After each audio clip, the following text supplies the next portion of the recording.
40 दिन आदमी जमात में बुला कर ले जाते हैं, ईमान बोलने करा देते हैं, ईमान सुनने कराते हैं, ईमान करने कराते हैं, तो आदमी की हालत क्या होने लगती है, दीनी बन जाती है। अगर LKG से बच्चा शुरू करके 10th स्टैंडर्ड तक मुसलसल कुफ्र सुने, कुफ्र बोले, कुफ्र देखे, कुफ्र करे, तुम्हारा बच्चा ईमान में बाकी रह जाएगा। क्या कहते हो लोग? बेंगलुरु में मेरा एक स्कूल है, मैंने 3 जनवरी को अंबेडकर हॉल में मैंने अपना एनुअल डे किया। उससे पहले उस एनुअल डे की तैयारी के लिए हॉल को इंस्पेक्शन करने के लिए 2 दिन गया। उससे पहले 2 दिन पहले 2 तारीख को भी एक स्कूल का फंक्शन हो रहा था, एनुअल डे हो रहा था। 1 तारीख को भी एक स्कूल का एनुअल डे हो रहा था। मैं देखने के लिए अंदर गया, 90% मुसलमान बच्चे बुर्का ओढ़कर ऑडियंस अपने बच्चों को देखने के लिए आए हैं, और वहां पर पूजा कर रहे हैं बच्चे, और हमारे पेरेंट तालियां मार रहे हैं। वो स्कूल वाले करा रहे हैं, वो उसको बात छोड़ दो, स्कूल भी मुसलमानों की स्कूल है। स्कूल भी किसकी है? मुसलमानों की स्कूल है। और ऑडियंस ऐसा लग रहा था कि जुमा हो रहा है वहां पर। सब टोपियां पहन ले कोई बैठे हुए थे, सब बुरखे पहन लेकर बैठे हुए थे। वो बुरखे भी पहन लेकर बैठे हुए थे जिसमें नाखून भी ना दिखे, लेकिन उनके बच्चे पूजा कर रहे हैं और क्या मार रहे हैं। अब सोच लो कि ये हालत होगी तो 10-12 साल के बाद इस मुल्क के अंदर हालात क्या होने वाले हैं।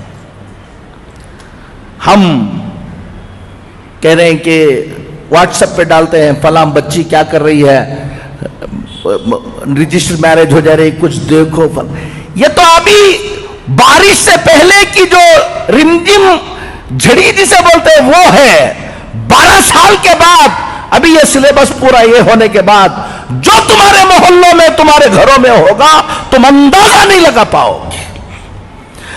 एक बात आप सबको मैं बताता हूं, आज 2 बातें आपको बताकर जाऊंगा। अल्लाह ताला हमको समझ की तौफीक नसीब फरमाए। खुद अपनी नस्ल की फिक्र करो, अपने बच्चों की फिक्र करो, डॉक्टर बनो। मैं 56 स्कूल चलाता हूं अल्हम्दुलिल्लाह पूरे हिंदुस्तान में, ताकि हमारे बच्चे डॉक्टर बने, इंजीनियर बने, मॉडर्न एजुकेशन में आगे आए। मैं उसका दाई हूं। मैं कह रहा हूं आपको, सिर्फ डॉक्टर, सिर्फ इंजीनियर ये तुम्हारी फिक्र है तो याद रख लेना, डॉक्टर तो उन्हें बन जाएगा, ईमान में बाकी नहीं रहेगा, खून के आंसू रोना पड़ेगा। वो इंजीनियर तो बन जाएगा। एक बच्ची एक गैर मुस्लिम के पीछे भाग गई। वो लोग पूरे मिलकर मेरे पास आए और आकर कहने लगे कि मौलाना हम फला हैं, फला हैं।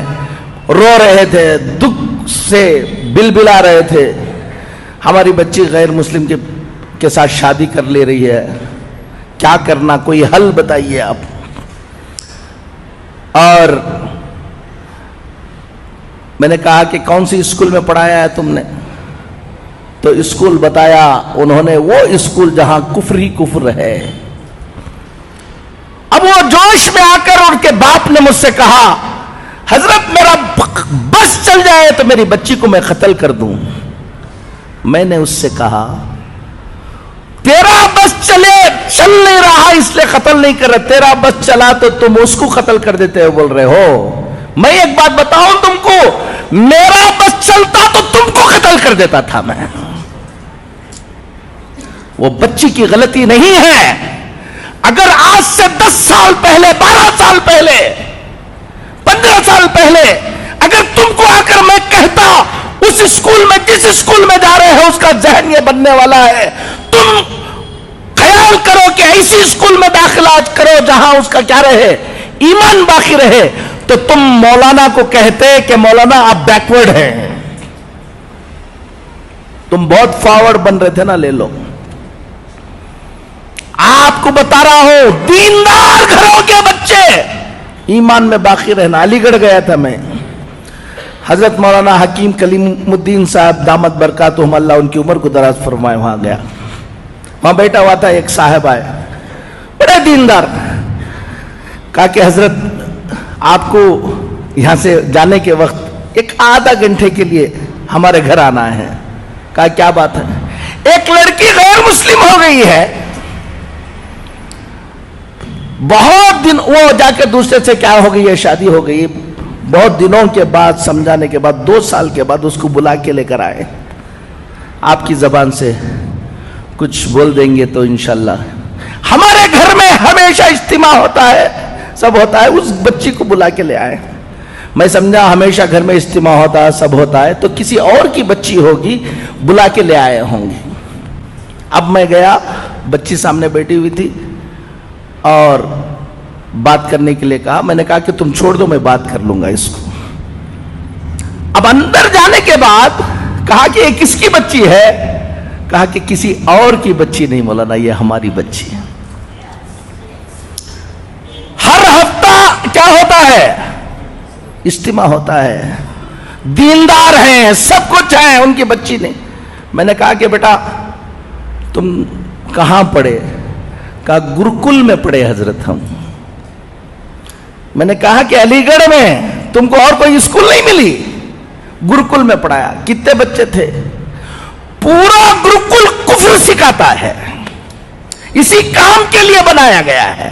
اب آپ اپنی بچی کو ڈاکٹر بنانے کا جذبہ، آپ بچی کو بھیج رہے ہیں، دیکھ نہیں رہے ہیں، اور اچھے مارکس آ رہے ہیں، یہ آ رہے ہیں، یہ سب دیکھ رہے ہیں۔ میں نے کہا کتنی اور مسلمان بچیاں تھیں وہاں پر؟ کہا کہ ہم لوگ ایک 6-7 بچیاں تھیں۔ کیا کیا پروگرام ہوتے تھے، کیا کیا، اب پورا بتایا۔ میں نے ان کو بلا کر بتایا ہفتے میں 1 مرتبہ تم گھر میں بٹھا کر اس بچی کو اجتماع سنا رہے تھے، اور صبح کو اٹھے تو شام تک وہ کفر سنا رہے تھے۔ تمہارے کفر، اس کفر کا اثر ہوگا یا تمہاری تعلیم کا اثر ہوگا؟ ایک بات ذمہ داروں کو کہتا ہوں، اپنے اپنے علاقے کے اندر ٹیوشن سینٹر شروع کرو۔ بچے اسکولوں کو جائیں، ٹیوشن کو آئیں، اور ٹیوشن کو آ کر جو ٹیوشن پڑھانے کے وقت جو کتابوں کے اندر کفر لکھا ہوا ہے، ٹیوشن بھی پڑھائیں اور کفر کو کلیریفائی بھی کرے ہمارے ٹیچرز۔ اس سے بچوں کے ایمان کی حفاظت ہوگی۔ دوسری، مکتب کے نظام کو کیا کرو؟ مضبوط کرو۔ پہلے واجب تھا تو اب فرض ہے۔ اگر کوئی گھمنڈ کر کے میرا بچہ میں فلان جگہ پڑھا لوں گا، فلان جگہ پڑھاؤں گا، مکتب کو نہیں بھیجے گا، 15-20 سال کے بعد خون کے آنسو رونے کے علاوہ کچھ نہیں رہے گا، یاد رکھ لینا۔ ایک بات تو سب سے اہم اس وقت یہ ہے کہ اپنے بچوں کے ایمان کی حفاظت کی فکریں کرو، محنتیں کرو۔ ٹائم کم ہے، سوچیں گے نہیں۔ اپنے اپنے سب لوگ الحمدللہ، ابھی اثر یہ ہے کہ ایک طرف یہ فتنہ ہے، لیکن مسلمانوں میں بھی بڑی بیداری ہے۔ ہم پورے ہندوستان میں جاتے ہیں، ہر مسلمان چاہتا ہے کہ کچھ نہ کچھ ہم دین کے لیے کریں۔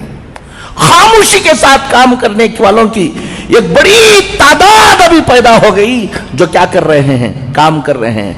آپ کو بھی، نوجوانوں کو کہتا ہوں، سب کو کہتا ہوں، اپنا وقت اور اپنا پیسہ، اپنی دولت، تھوڑا سا پیٹ پر پتھر باندھ لو، لیکن اپنی اس آنے والی نسل کی حفاظت کی محنت میں لگاؤ۔